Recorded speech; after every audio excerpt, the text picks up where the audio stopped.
Que, por certo, eu poñillos uns títulos moi longos, pero ao final das teles se parece de Carolina, xa sabe que é a Carolina, non?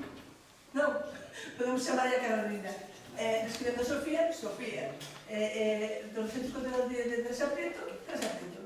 Quer dicir que ao final todo o mundo simplifica, digo, para que lle poño tantas palabras e total, xa é sobra, non?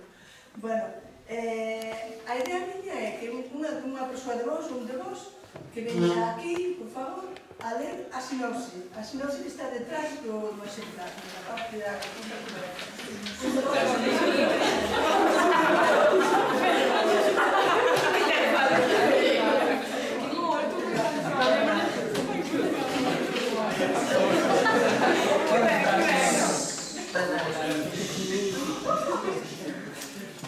Teresa Prieto, unha joven sin perspectivas de futuro. Se ve obligada a aceptar un puesto de agente inmobiliaria na empresa que dirige sus tíos Tesas. Se propone un reto moi complicado de llevar a cabo: reformar e vender un pequeño piso nun período máximo de ejecución exclusivamente reducido para a época en que se sitúa la historia. Los 242 días de Teresa Prieto es una historia de superación, de caídas y logros inesperados. Al igual que en sus dos novelas anteriores, La extraña desaparición de Carolina Santomé y Redescribiendo a Sofía, la letra R editorial, se aprecia el estilo característico de María José Viz, rasgos tan llamativos como el significativo final dentro de un marco de constitucionalidad. No me resuelve mencionar las contradicciones del ser humano.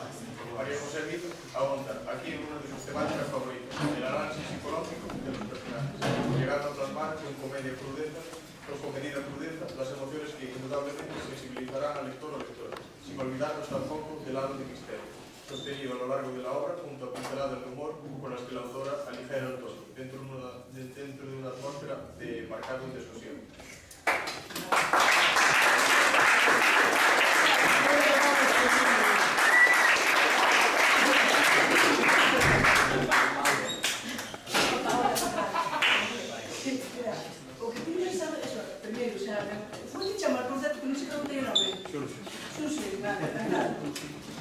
Ahora preciso de dos persoas para ser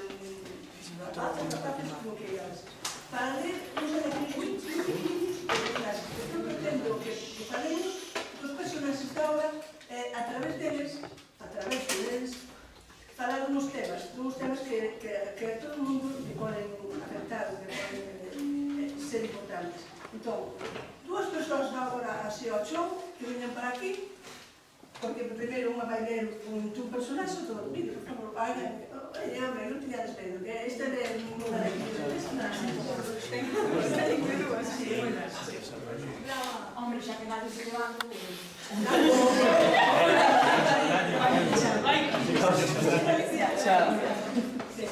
a falar con o primeiro personaxe que nos aparece, entre outros, eu destaquei uns cuantos, non son todos, pero son a maioría deles. Alicia. Temos unhas pinceladas da personalidade de Alicia. Se le saco para falar de xeral. Tes así marcado, solamente iso. Despois lerás o de...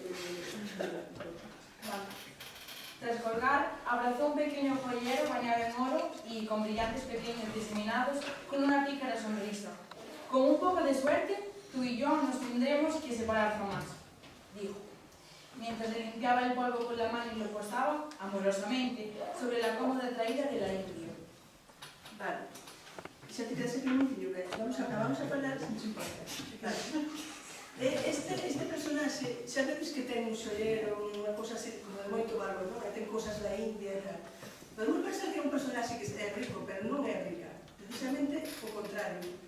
Esta muller ten un trastorno, unha adicción que se chama oniomanía. E que é a oniomanía? Precisamente querer ter, poseer cousas de luxo, cousas caras, instrumentos, obxectos caros en xeral.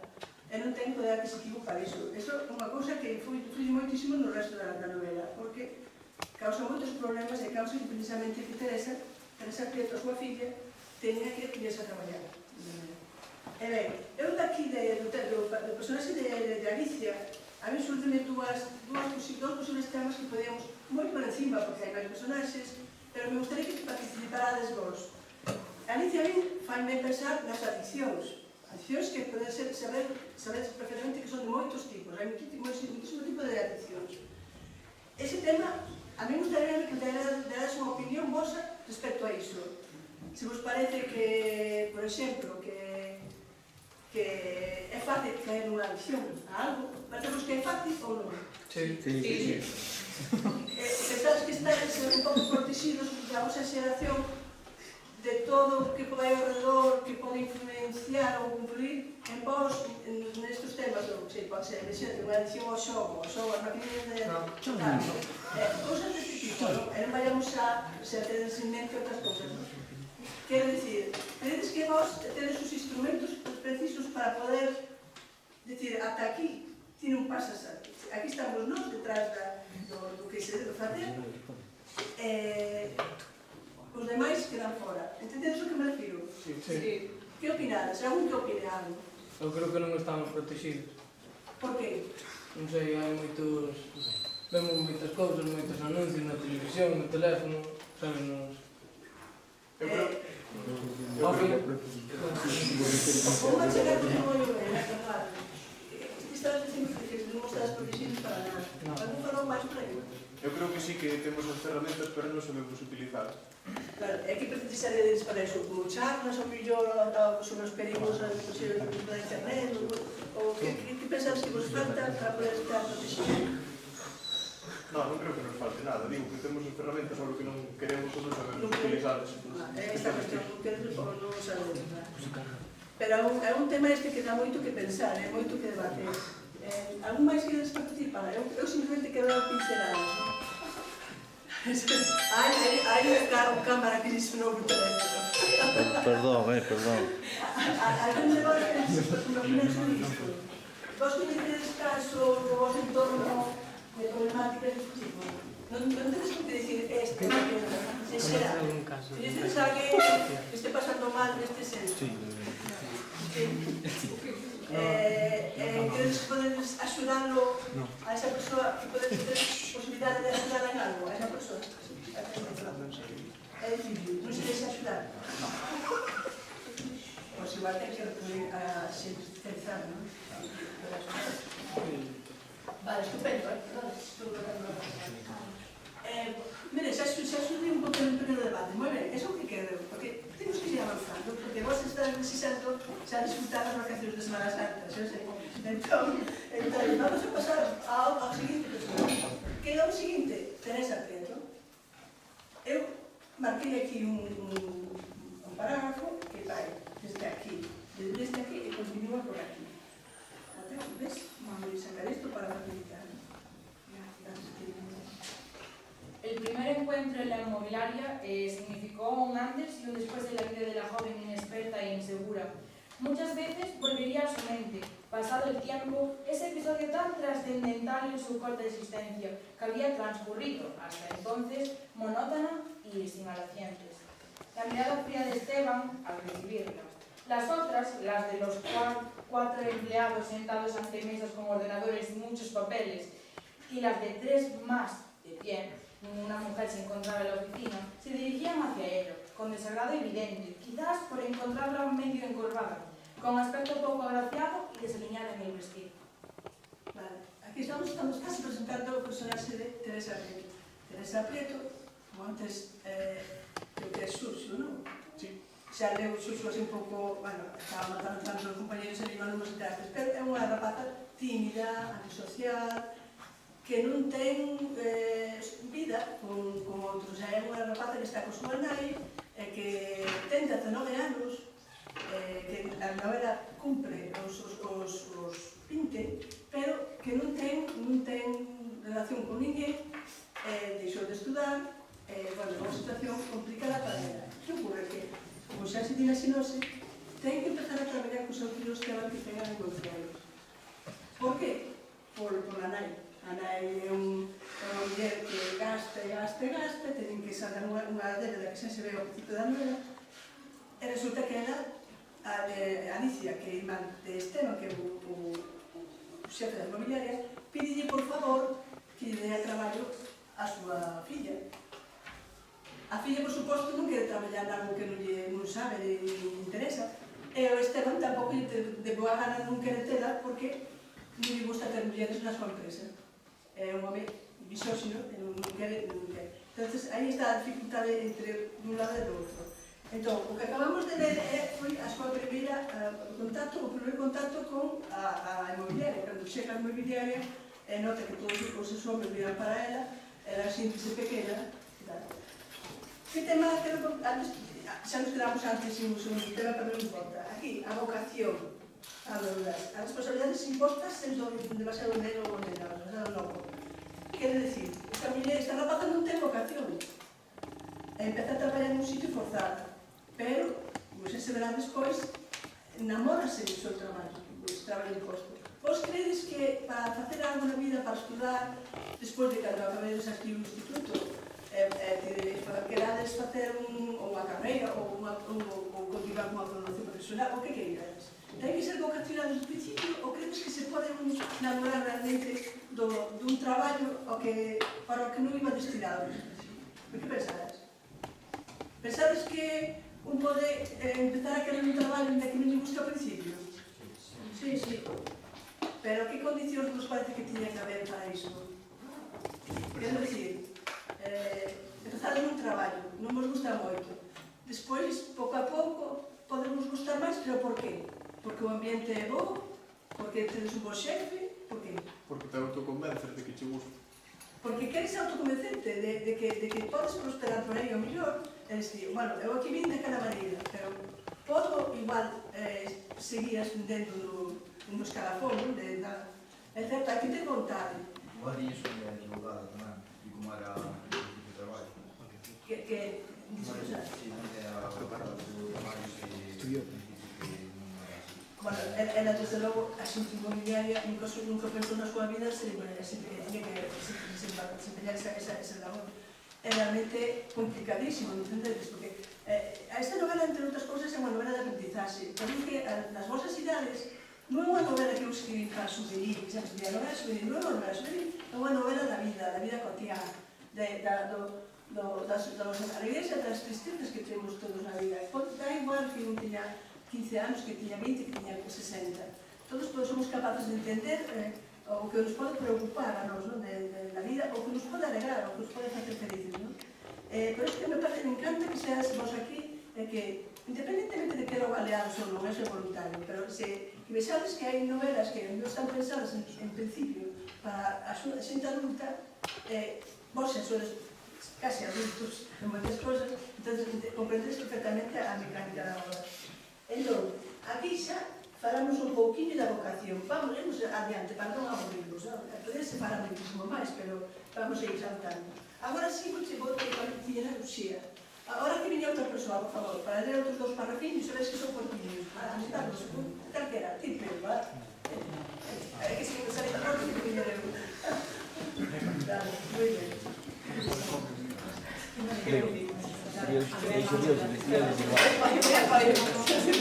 ¿Qué hora está el brillo?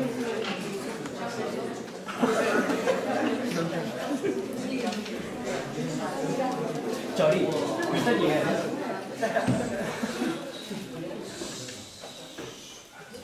Llevaba más de 10 minutos admirando su figura ante el espejo. Se observaba con su última adquisición un vestido de flores azules y fondo blanco, que le sentaba como un guante. No le preocupaba que sus armarios se encontrasen a rebosar y que la ropa por ello estuviese apelmazada. Y tan arrugada que sería imposible plancharla bien. La moda y sus complementos en su pasión. Vale. A ver, sabes que Mimi, tal como se presenta neste intro da novela, logo nunha evolución, xa se verá xa deles. Aquí vamos a un personaxe está Mimi e filla de Esteban. Esteban ten dúas fillas, a maior é Mimi e a máis pequena, que é máis menos da vosa idade, é Elena. Que logo, se nos dá tempo, chegaremos a Elena, pero primeiro é Mimi. Que se quere dizer aquí? Que é unha presumida, que é unha coqueta, que só les preocupa o seu aspecto. Vos pensades que é algo moi recurrente nas vosas idades? Quero dicir, os famosos selfies. Tedes moita pasión polos selfies ou non? Non, vos non. Entón, son exemplares, moita xente, os maiores tamén, a sacarse fotos, a pero non pasades media hora no espello antes de sair da casa, non? Ou si? Non. Arreglados pronto, non? Sí, de verdad. Bueno, eso que chamamos narcisismo, non? O estar enamorado da tua propia imaxe, non? Que media hora ni unha hora estar en os espellos, colocando por aquí, ese é o sentido que tiña esta persona, que era un pouco unha persoa que podemos decir oca, o sea, vacía, non? Veredes despois, se veredes a novela, veredes como cambia este personaxe, pero non vou adiantar nada, porque teño ganas de que algún de vos a ver. Ben, eso para tratar ese tema nada máis. Falo tamén dun lado sentimental como asumilo, pero bueno, vamos a deixarlo, porque igual non queres falar con os namorados, namoradas, entonces nada. Entonces, agora vamos a presentar a Elena, a irmá. A ver se vos identificades con Elena. Mira, aquí tes este párrafo. Este es el título de personajes. Tampoco la menor. Elena recibía piropos de su padre, referidos a su personalidad. Si bien Mimi era derrochadora, caprichosa y una mujer sin cerebro, su segunda hija representaba una prototípica adolescente discorde. Protestó hasta lo indecible, a pesar de vivir en una familia en la que nunca le faltó de nada que se pudiese adquirir con dinero. Gracias a la entrega del trabajo dentro del creditor, él aprovechaba para recordarlo siempre que se brindaba la oportunidad. Las salidas nocturnas acababan al mediodía del día siguiente, a pesar de que solo tenía 17 años. Los padres estaban desesperados, puesto que su rebeldía duraba ya demasiado. Además, mantener una conversación con ella resultaba cansino, pues repetía cada 2 o 3 palabras la coletilla o sea, con lo que el interés por escucharla se esfumaba a los pocos minutos.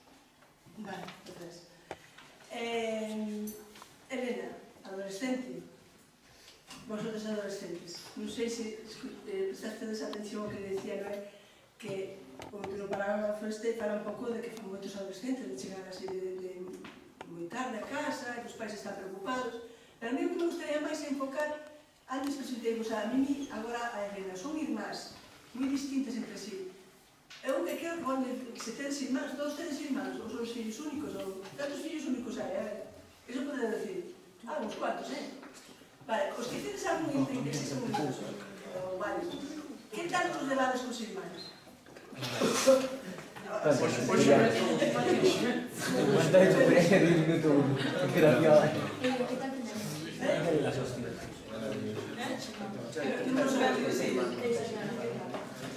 Regular, non? Cada un regular. Depende do día.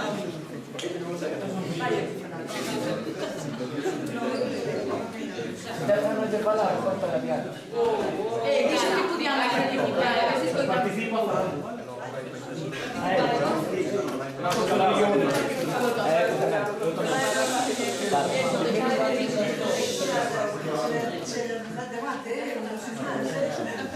Eu non me enterei de nada, como falades aí todos de... Pero será ben ou mal? Se tens unha balanza, que levamos ben ou mal? Eso sí, ben mal. Ben mal.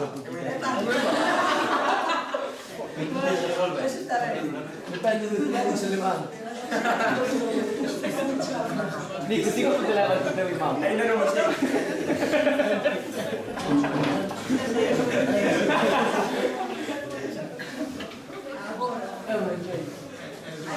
Os teus están perdidos, na casa. hai tres personaxes que son tan mencionados, que son tres rapazas que son amigas de Elena, pero non falan na obra novela. Sin embargo, eu penso que teñen unha importancia, sobre todo por un tema concreto.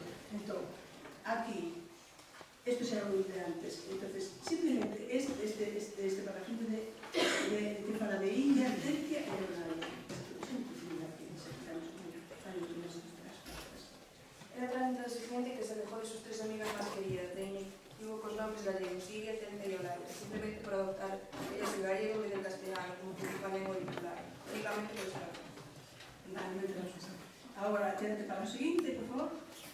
Este é o galego. O galego en Galicia, o galego nas aulas, este é un debate de sempre. Estas tres rapazas, estas tres amigas que eran amigas de Elena, rexeitas porque empezaron a falar galego sempre. Vos credes que isto está ben? Non.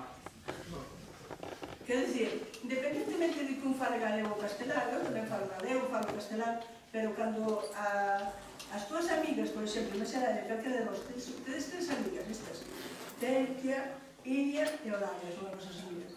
Falaste sempre en castelán, pero no momento dado optaron por falar galego. E por eso son peores persoas que antes. Deixen de ser as mesmas persoas. Sí ou non? Son as mesmas, non? Falen un idioma ou falen outro, son as mesmas, non? Non. Está claro. Elena, esta rapaza, pois é que non quere nada en galego, nin quere ver a televisión de Galicia, nin quere ver nada, non? Todo o galego, fora. Radical.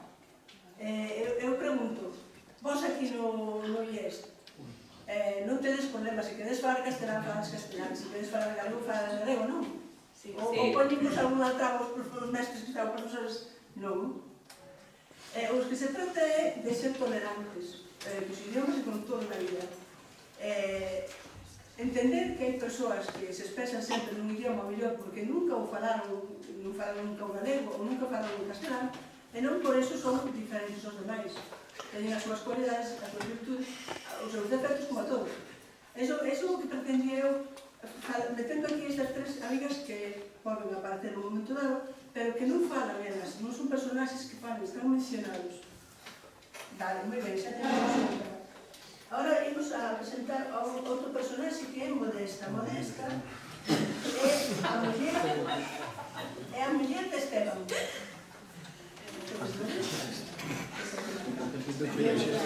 Esteban Batallán.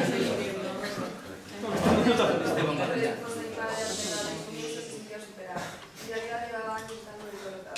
El hastío provocado por los miembros de su familia, su marido y su vida, la ridícula hijo mayor o la distinción de la adolescente, no era lo que ella había soñado tener al casarse con solo 20 años, por el que consideraba el amor de su vida.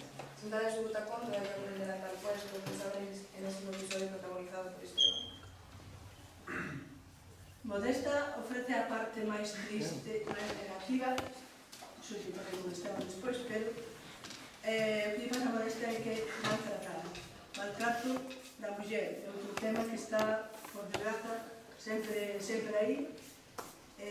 Non vamos a decir como evoluciona este personaxe, pero desde logo é unha muller maltratada, que podemos decir, por exemplo, na obra, eu quixen meter o maltrato psicolóxico porque Esteban non lle pega, pero maltrata psicolóxicamente. Entón, os pais, por exemplo, de Modesta, que se amorreran antes de que empezase a novela do Perdido, non entendían como era maltrato cando non tiña ningún moratón, non tiña ninguna marca, ningún nada. Vos entendedes que o maltrato psicolóxico é tan grave como o físico. O físico, por suposto, o físico é terrible, pero o que te estén maltratando psicolóxicamente ano tras ano, día tras día, eso é difícil de tolerar, non? Entendedes? Non vos vou decir se coñecedes casos, porque probablemente sí que coñecedes casos de maltrato. A muller, neste caso, estamos falando, hai maltratos homens tamén, non se queda fora, pero bueno, é un tema que eu tamén quería abordar, porque a mí gustame moito que a muller non solamente este presente nos títulos, de unha maneira tal, sino que se vexe un pouco a problemática das mulleres. A día de hoxe todavía con moitas dificultades para ser o que son persoas. Ben, Xentes de non estar. Agora, porque son outra persoa. Outro voluntario, voluntaria. Ben. Estás aquí ahora. Hostia! Vas a ver, esto es esto.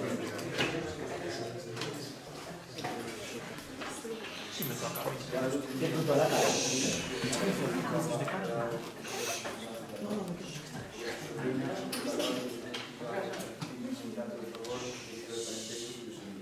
Al contrario, le iba a decir que nunca había hecho con sus otros empleados. Teresa tendría que demostrar que, con el hándicap añadido de ser mujer, podría ser capaz de alcanzar el objetivo que le había marcado. En el pensamiento de él no se manejaba la posibilidad de que fuese capaz de llegar a eso. Su deseo secreto era el fracaso de la joven y la huerta de la masculina en la inmobiliaria Robles. Era un pouco como decía, ¿no? Que Esteban non quería mulleres na súa empresa. Él pensaba que non valía ni siquiera para dar café aos compañeros, segundo as súas propias palabras que aparte non era. Estaba o machismo detrás. Se falamos de maltrato, moitas veces vai asociado ao machismo. Aquí hai poucos homens por aquí, son uns pouquinhos, pero a mí me gustaría preguntarle máis aos homens que as rapazas, porque as rapazas sabemos un pouco o que pensamos. Pero que pensades do machismo vos? Hai que dedicarlo. Pero vos tedes un pensamento de esta como é muller, pensades en muller, por exemplo. Tentades con eso, non? Pero bueno, a veces escapas. Pouco a pouco, hai que tedes que ir mentalizando as mulleres. Eu creo que cada vez máis estamos capacitadas, que hai cosas que non se poden traspasar, que límites non poden traspasar, pero os rapazes como a vos, novos, tedes que darvos conta que estamos todos neste mundo, o sea, os homens e as mulleres, os nenos e as nenas, os vellos e as vellas, todos. O sea, non hai por que facer o feo a ninguén. É moi doado, deixar de vivir. Eu só penso que unha cousa que temos que ter todos é respeto. Se respetamos os demais, respetamos a nós mesmos. E xa está, non hai que complicarse máis. Respetar as rapazas, respetar a calquera, unha persoa maior que a veces cruzando unha rúa, instintivamente illa a axudarlle a pasar, non? Pero respetar as persoas, non? Non é moi complicado, non é complicado para iso, non? Simplemente é dicir, bueno, eu nunca me perxudiquei a mí, pois eu non vou perxudicar aos demais, simplemente. Moi ben. Agora ven Fernando. Fernando é un amigo de Esteban. Aquí temos un anarco así. Bueno, é posible sobre esta de aquí, El carácter afable, señale, el paciente de Fernando ayudaba a acompañar en el más interesado de casa. Eso no quería decir que no tuviese gustos y aficiones muy diferentes. Por ejemplo, Fernando amaba el mar, hasta el grupo de que todo el año se bañaba. Fuese cual fuese el parque interior que previsto para ese día. Por su parte, el amigo no entendía como la gente se tomaba el sol en los baños. Fue a lagartos deseos. Con la incomodidad que le habían controlado al puerto y los gritos de los que acudían allí con una actitud más histérica que divertida. Fuesen adultos ruidosos o aventuras Gracias. Fernando é o único amigo que ten Esteban. É moi diferente a él. É unha persoa comprensiva, respetuosa, que é capaz de ser amigo dunha persoa como Esteban, que sabedes como se las gasta con él, non?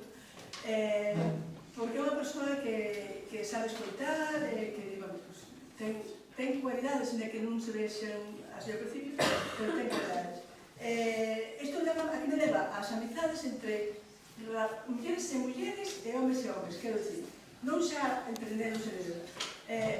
Como é a amizade entre os rapaces, entre vós? Como entendedes a vosa amizade?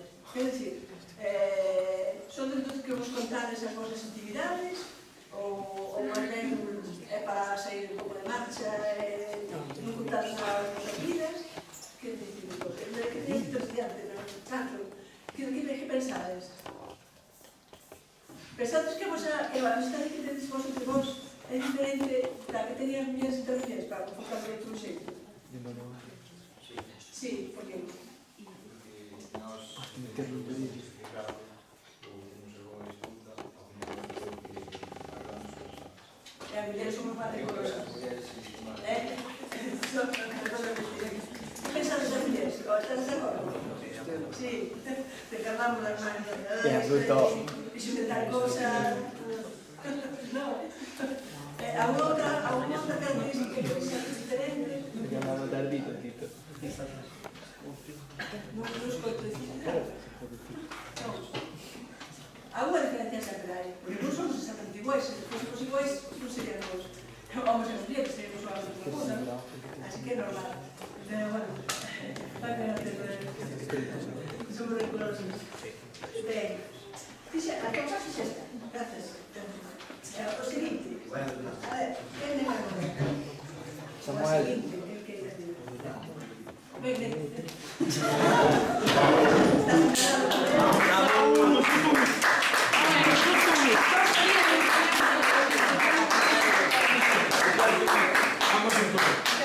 Ya suizamos, ya suizamos. El siguiente promotor de vida resultó muy diferente.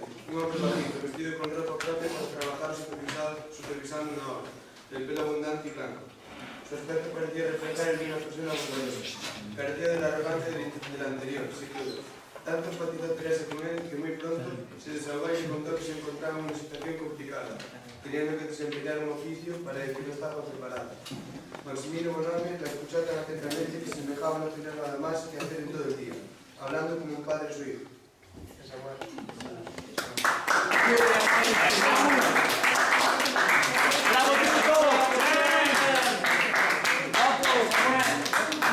Maximino Boname, promotor que trata a esta rapaza, a esta como se fuese una niña a que tienes que guiar la vida. Trata con empatía, con respeto, con hasta cierto punto cariño, porque si se puede funcionar para que vaya para hacer a reforma del piso que hay que vender. Esto a que me lleva, pues, sobre el tema de empatía, es decir, que a veces hai profesionais, vos non tedes tanto contacto, pero os vosos pais teñen que chamar a un fontaneiro, teñen que chamar, ou teñen que ir a un proveedor de algo, non? De comprar algo e tal. Sempre nos fixamos todos os que vamos a unha tenda tal, de como nos tratan.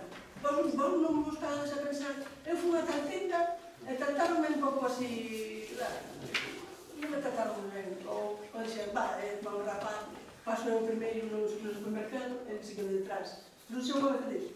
Eso non. Calmas ao médico que será que me aguarda. Sí, o médico tamén.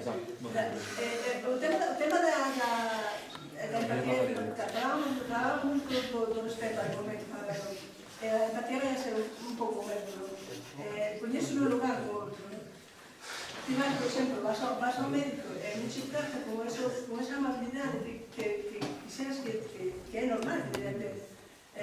Ti tes un problema físico, ves que non se trata como se gustaría, claro, non queres volver xa, non queres volver aí, se eu vou ao automédico porque se me tratou mal, non? A veces non podemos escoller lamentablemente, temos que ir ao que nos toca polo seguro, ¿verdad? Pero que ni eso di calquera outra tenda, nos vamos a comprar as rapazas, vamos a comprar un pantalón e tal. Bueno, por exemplo, as persoas que estamos gordiñas como eu, a veces vas a unha... A mí pasoume, na Coruña, pero tamén pasou en Santiago, que esa tenda non sabe se teñen tallas máis grandes ou non. De tratarme despectivamente, porque, mira, nena, aquí para ti non hai nada. Que se digan eso así como se está, para ti non hai nada, que vas a buscar aquí, que isto para xente legal, non é para ti. Ese tipo de desprezos son os que a veces nos marcan, nos deixan pensando por que ten que tratar a mí esa mujer. Non me pode dicir, mire, temos a talla 38, non temos máis talla, sinto moito, e basta outra tenda que está. Pero non te sabe que ese desprezo que é gratuito, que non ten por que facelo, non? Por iso digo que, neste sentido, Maximino Boname, este personaxe, a Teresa transmite tal carga non sei, de simpatía, de tranquilidade para ela, axúdalle en todas as cousas que teñen relación co tema da do traballo, de xente inmobiliaria, e grazas a él pode ir pouco a pouco aprendendo, non pouco a pouco, porque son 242 días en o tempo máximo que ten para a reforma e para vender un piso nun ano complicadísimo, que é o 2013, que había a burbulla inmobiliaria de 2008, ainda que vivía nese ano. Complicadísimo, porque foi complicado Esteban, porque non quería mulleres na empresa. Ele tuvo que aceptou unha por a súa irmá, pero o que quería que se largara pronto, que se fora xa desanimada, pero toposo e como que non. Este xa está, así non. Ben, Felimes, vamos a ver, Felimes, empeza aquí, mira, empeza aquí, no a velocidade. Hasta aquí, este é o que nos hace aquí. Otro ser más singular aún era una persona muy pequeña, vestida con ropas de colores llamativos y el pelo azul a lo garzón, que prácticamente volaba por la acera en una silla eléctrica adaptada en la que iba de pie. Cuando pudo verla más de cerca, comprobó que se trataba de una señora mayor, aunque con aspecto de niña. Tuvo oportunidad de escuchar su voz, tan infantil como su aspecto. Cuando le pidió que le pusiese un amplio chubasquero verde oscuro, pues amenazaba lluvia. Le dijo, muchas gracias, cariño, y añadió que tenía prisa, pero concedía hablaría.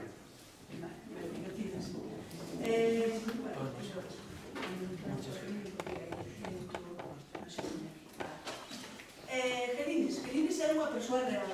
Eu nas minhas novelas non acostumo a poñer persoas reais, porque o que fago é unha mistura de características de das persoas coñecidas ou non para crear os personaxes. Pero neste caso queria dicir unha homenaxe evidente a Felimes. Felimes era unha señora que tiña unha discapacidade, que tiña que ir, era pequeniña, tiña que ir de pé na súa cadeira motorizada, andaba por toda a cidade, vestía de cores, como dirai, tiña o pelo azul, así o gasón. Era unha persoa generosísima, exemplar, porque ela facía todo o que nós coñecimos, o meu home máis eu, coñecimos lá nas excursións que se facían ali en Coruña, con o autobús, íbamos a distintos puntos de Galicia, todo o que xuntaba para precio de saldo, o sea, non nos cobraba casi nada, mesmo comíamos moi ben e todo, iba para a cociña económica. Ela non se quedaba con nada. Era unha persoa simpatiquísima, alegre, que nós a veces pensamos, nós que temos todo, que temos os brazos, que temos as pernas, que temos todo, estamos a veces, ai, Dios mío, que desgraciados son, que non sei que. Unha persoa con esas dificultades, que non podía dar nada, cando animabas a mesa, pero non podía andar. Con ese humor, con esa simpatía, con esa bondade, dixe, esta muller teño que facer unha homenaxe. Morreu aí unha cousa de un ano e medio, máis ou menos. Nós tínhamos unha relación de amizade moi profunda con ela. Pedinlle permiso de todas formas a súa sobrinha, porque a súa sobrinha tiña medo que ao mellor dixese, mira, estás entregando o nome real da miña madriña, estás dicindo cousas que son a súa forma de ser, igual, entonces eu preguntei, dasme permiso? Non, para mí sería unha honra. Entonces eu puxei unhas características delas. Que pode, eso, xente admirable, persoas reais da novela. De poñer persoas reais. Vos coñecedes a unha persoa que admirades moito por algo? Algum de vos tedes a unha persoa que dices, que maravilla de persoa que non me cae, porque fai isto moi ben? A ver, seguro que sí, non? Non. Non tedes a ninguén? Ui, parece que non os pobres tampouco, non? Tampouco nos deixades ver. Bueno, ben, outro, unha rapacilla, unha chica de esas. A ver, que está tendo para que se reír, sí, que ben. Bueno, pues aquí,